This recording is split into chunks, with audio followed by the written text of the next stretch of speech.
देखिए बात हम करेंगे इंग्लिश की। इंग्लिश जो है वो, जो मैं अभी बेसिक चीज़ बताने जा रहा हूँ, वो 6 से लेकर 12 तक रिलेटेड है। ठीक है, तो ये रिलेटेड है। अब इसको कैसे करना है ये हम देखते हैं।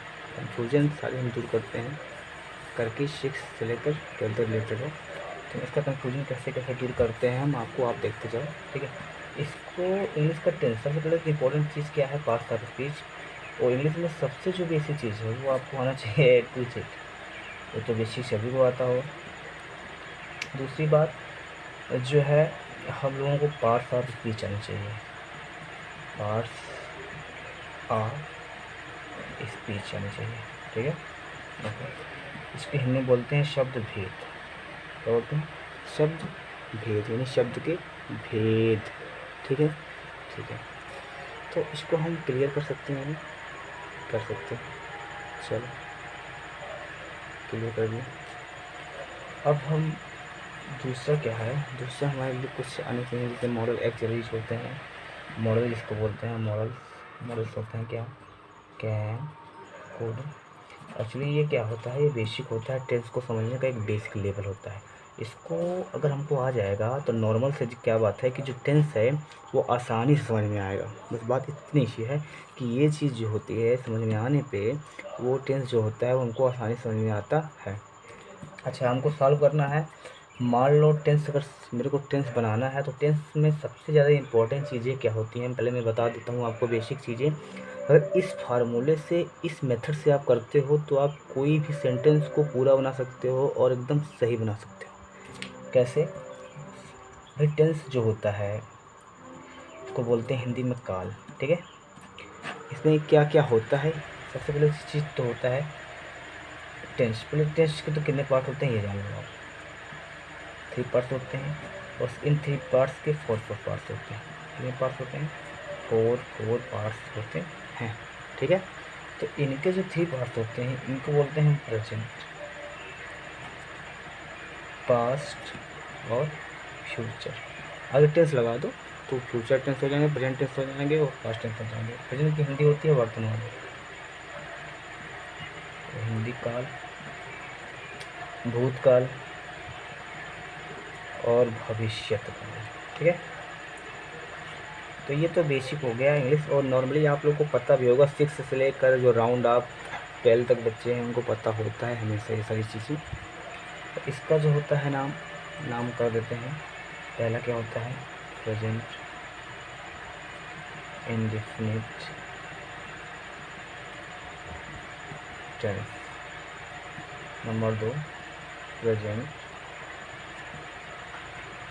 Continuous tense. तीसरा क्या होता है? Present perfect tense. ठीक है, और चौथा होता है प्रेजेंट परफेक्ट कॉन्टिन्यूअस टेंस। ठीक है, ये नॉर्मल होता है। अब इसी को अगर पास्ट को हमको लिखना है, अगर मेरे को पास्ट का लिखना है तो हम क्या करेंगे, नॉर्मली इस जहाँ प्रेजेंट पे है हम प्रेजेंट को हटा देंगे, सीधे लिख देंगे past indefinite tense. Indefinite tense.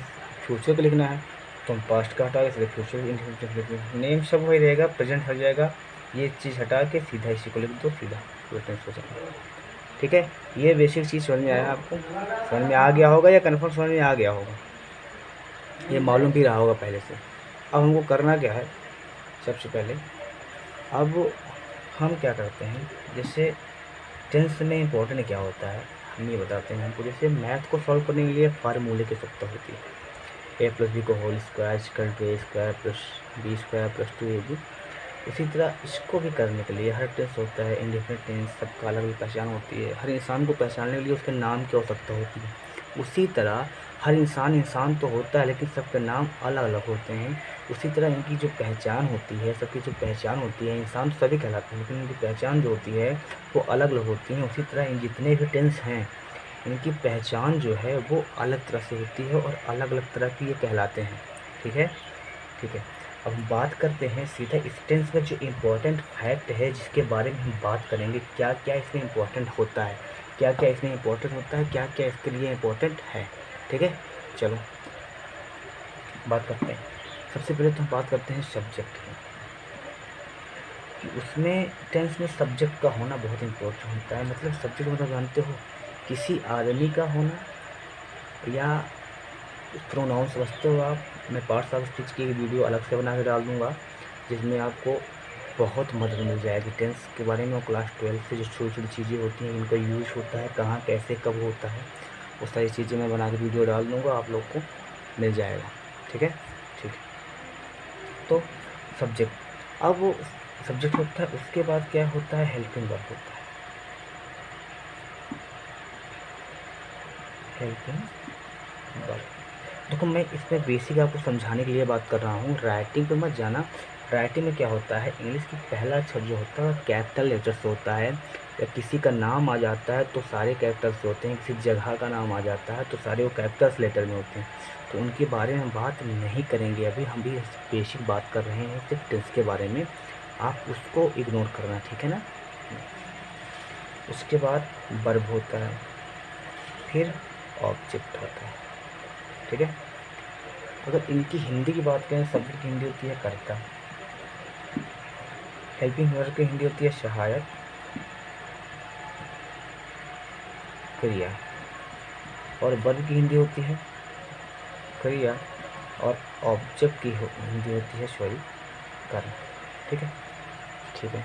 अच्छा, बेसिक इनको पहचाना कैसे जाता है, मान लो मैं आपको एक सेंटेंस दूँ, ठीक है, कोई भी सेंटेंस आप लिख लो, जैसे एक सिंपल, राम खाना खाता है। ठीक है, ये हमने एक सेंटेंस दे दिया आपको, राम खाना खाता है। ठीक है, तो मैं आपको 3 चीज़ इसमें कंफर्म करना चाहूँगा, आपको 3 और 4 चीज़ें जो हैं मैं कंफर्म करना चाहूँगा, एकदम कन्फर्मली से आप सुनना ध्यान से। और ये पॉइंट अगर आपको समझ में आ जाता है तो जितने भी थिंग्स हैं वो आपको 1 वीक में ख़त्म हो जाएगा, 1 वीक में पूरा का पूरा ख़त्म। ठीक है, ठीक है, चलो हम बात कर लेते हैं। यहाँ पे क्या दिया गया है, राम, क्या दिया गया है, राम। दूसरा क्या दिया गया है, खाना।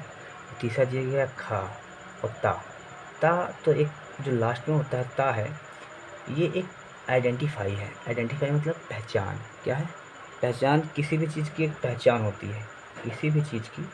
टेंस की मैंने बोला था कि हर इंसान को पहचानने के लिए एक नाम की आवश्यकता होती है, उसी तरह टेंस को पहचानने के लिए, उसके टेंस को भी पहचानने के लिए उसका नाम की आवश्यकता होती है। और सबकी जो पहचान होती है वो अलग अलग होता है। भाई सब लोगों ने आधार कार्ड बनवाया होगा, लेकिन आधार कार्ड का नंबर सेम थोड़ी ना होगा सबका, सबका अलग अलग है ना। तो सेम सिचुएशन इसमें भी है। ठीक है, राम खाना खाता है, तो जो सबसे पहले रहेगा, कोई भी ट्रांसलेशन दुनिया का आ जाए, दुनिया कोई भी ट्रांसलेशन आ जाए, उसमें जो सबसे पहला नाम रहेगा, या ही रहे, शी रहे, इट रहे, व यू, बी, दे, ठीक है, ये हमारे सब्जेक्ट होते हैं। क्या होते हैं, ये हमारे सब्जेक्ट होते हैं। और ये सबसे पहले बात है, भाई ही होता, वह खाना खाता है, तुम खाना खाते हो, वह खाती है, हम खाना खाते हैं, मैं खाता हूँ, वे खाते हैं, ये सबसे पहले यूज होते हैं, सबसे पहले यूज में आते हैं। ठीक है, ठीक है। अब हम सीधा बात करेंगे यहाँ से, राम खाना यहाँ से खाता है। ठीक है, तो सबसे पहले हमारा क्या हो गया, सब्जेक्ट हो गया। क्या हो गया, ये हमारा सब्जेक्ट हो गया। सब्जेक्ट हमेशा हर ट्रांसलेशन में, किसी भी अनुवाद में सबसे पहले पाया जाता है। ठीक है, ठीक है। और वर्ब कहाँ पाया जाता है, मैंने 3-4 चीज लिखा, कर्ता, सहायक क्रिया, क्रिया और कर्म। वर्ब जो होता है वो हमेशा सबसे लास्ट में पाया जाता है। वर्ब कहाँ पाया जाता है, लास्ट में पाया जाता है।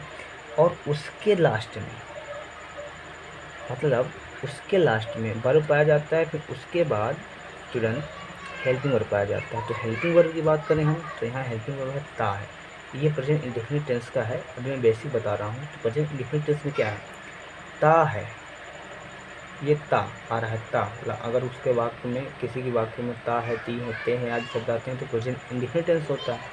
तो ता है ये इसकी हेल्पिंग वर्ब हो गई, शायद हेल्पिंग वर्ब हो गई, ठीक है, हेल्पिंग वर्ब हो गई। प्लस वर्ब खा, वर्ब क्या है, खा, ये तो खाना हुआ, खाने वाला, तो ये खाना जो हो गया इसको भोजन बोलते हैं, इसको बोलते हैं भोजन, ठीक है, ये भोजन वाला खाना है, ये खाते, जो हम खाते हैं अंदर जाता है, तो खाना खाते हैं, तो खा ये हमारा वर्ब हो गया। अब सब्जेक्ट हो गया, वर्ब भी हो गया, बचा क्या, ऑब्जेक्ट, ऑब्जेक्ट यहाँ लिख लेते हैं, ठीक है। सब्जेक्ट पहले लिखा जाता है राम, हेल्पिंग वर्ब क्या है, हेल्पिंग वर्ब उसमें लगता नहीं है, जब वर्ब लगता है, वर्ब में ऐसे लगता है, तो वर्ब हम लोग देंगे ईट होगा, खाने का ईट, ऐसे लगा दिया, और खाना का फूड, सिंपल है। तो ये तो बेसिक है, अभी स्टार्टिंग करेंगे और स्टार्ट टर्म का, तो थोड़ा सा हम करेंगे, अगले नेक्स्ट वीडियो में इसको क्लियर करते हैं। अभी आपको सिर्फ बेसिक बताने के लिए हमारे थे, आगे हम उसको कॉन्सेप्ट थोड़ा सा बढ़ाके करते हैं, ठीक है, ठीक।